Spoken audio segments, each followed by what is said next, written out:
Hey everyone, thank you for tuning into Swamp and Stump.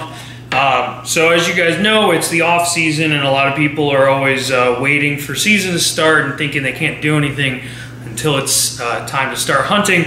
But there's lots of stuff we can do, like getting our gear ready and making sure we're ready for a successful season. So today I'm actually I'm rigging up some decoys for waterfowl season, which is months away. I actually won these in a raffle, which I was pretty excited about. So thanks to the guys that organized those razzes, Chris and Alex. You guys are the shit. I mean, sorry, you guys are the bomb. So anyway, I'm gonna show you how I rig these up, and yeah.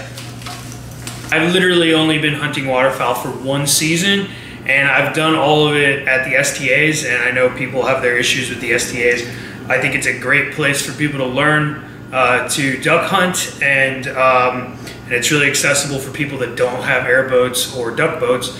Anyway, you know, I noticed a lot of people carrying around these giant things of all their ducks with 500-pound mono line coming from them and a bunch of big weights, and I'm like, this doesn't make any sense. There's got to be an easier way to do this. So when I ask them why they do that, they say that they're doing it to minimize tangling.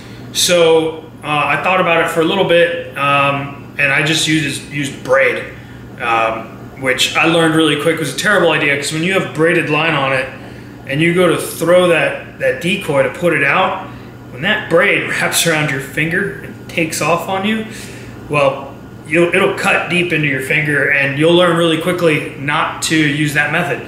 So I'm going to show you what I've figured out, and it actually works really well. And instead of minimizing tangle, this completely eliminates any potential tangle that could happen in your decoy bag. So I'm going to show you what I do.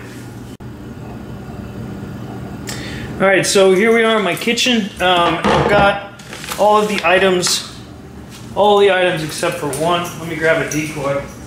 So I have these beautiful, I think they're flambeau, yeah, flambeau green wing teal decoys that I actually won in a razz on a Facebook group, which was pretty exciting.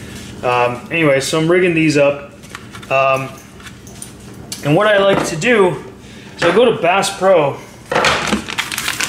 And by the way, I'm not sponsored by any of these things. I'm just letting you know where you can get them.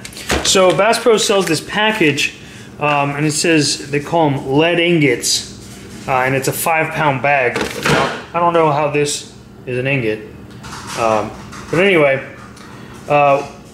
there's a hole drilled on one side, right there. Now the thing is, each one of these ingots is about 5 ounces. It's quite a bit of weight.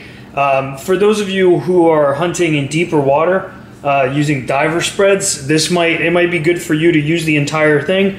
I have used the entire thing before, but like I said, most of my hunting is done for puddle ducks, so I'm only going to use half of this.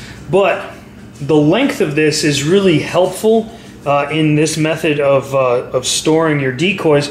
So what I do is you simply take this piece of lead and some tin snips, and you cut it diagonally across, and the goal is to leave this side completely intact so you can drill a hole on this side. So you basically make 2 of these that are 2.5 ounces a piece to rig up your ducks.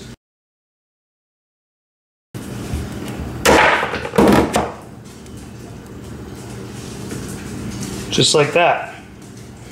So now I'm going to go ahead and rig these up. Now, like I said, a lot of people use this 500-pound mono and it's super thick. I have no need for that. And I'm just going to do about 2 feet. And this is a 150-pound mono, and honestly, you can use something lighter than this. The only reason I'm using this is because it is thick enough that it won't cut you if it does catch on your finger. And I happen to have a bunch of it laying around from fishing. So, I simply use these crimps, and again, these are like ones I had laying around. They're not really the right size, but it doesn't really matter. So I'll crimp that on there, nice and simple. And if you really wanted to, you could just tie these on. It doesn't really matter how you attach them as long as they're attached. So there you go, that's crimped on, and then you pick whatever spot you want to attach this to the duck. I just did a couple that were more on the forward side of it, so I'm going to do one that's sort of here in the middle back of the decoy attachment. That way you get decoys that are moving around in different directions. Makes your spread look a little more realistic. So, crimp that down. And there you have it. Now, the reason that this is so great is because when I wrap this up, just like this is going to lay down in that nook. And then you just bend it and wrap it tightly around it, and it won't come off. So it's nice and sleek.